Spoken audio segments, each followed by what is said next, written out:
હાલમાં પણ ખાતેદારોના નામ છે, તમામના બોજા પર અહીંયા ગાડી એન્ટ્રીઓ છે, પણ તેમ છતાં પણ આ ભારતીય જનતા પાર્ટીની સરકાર, આ સરકારમાં બેઠેલા અધિકારીઓ અને નેતાઓ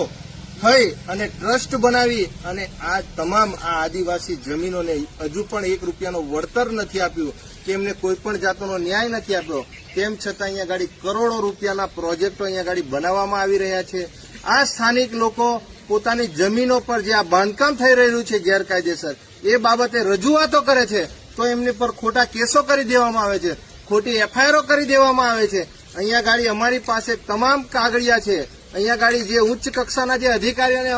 અમારી જોડે મીટિંગ કરો એમ કહીએ છીએ તો નીચલા અધિકારીઓ આવે છે, અમારા ગામના આગેવાન શ્રીઓને આજુબાજુ ગામના લોકોને બોલાવે છે, પણ અમારી જોડે યોગ્ય બેઠક કરતા નથી, અમારું કહેલું સાંભળતા નથી. અને આ જમીનો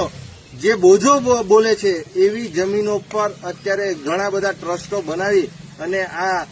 જમીનો પોલીસને આગળ કરી અને નવા પ્રોજેક્ટો અહીંયા કરોડો રૂપિયાનું બજેટ ફાળવી રહ્યા છે. અહીંયા ગાડી જેટલા પણ એ પ્રાંત અધિકારી હોય, એ તલાટી હોય, મામલતદાર હોય, આવા તમામ અધિકારીઓ પણ કાયદેસરની કાર્યવાહી કરવામાં આવે કે બોજો કમી કર્યા વગર આજે કોઈ પણ જમીન કેવી રીતે ટ્રસ્ટના નામે થઈ જાય કે અન્ય એજન્સીઓ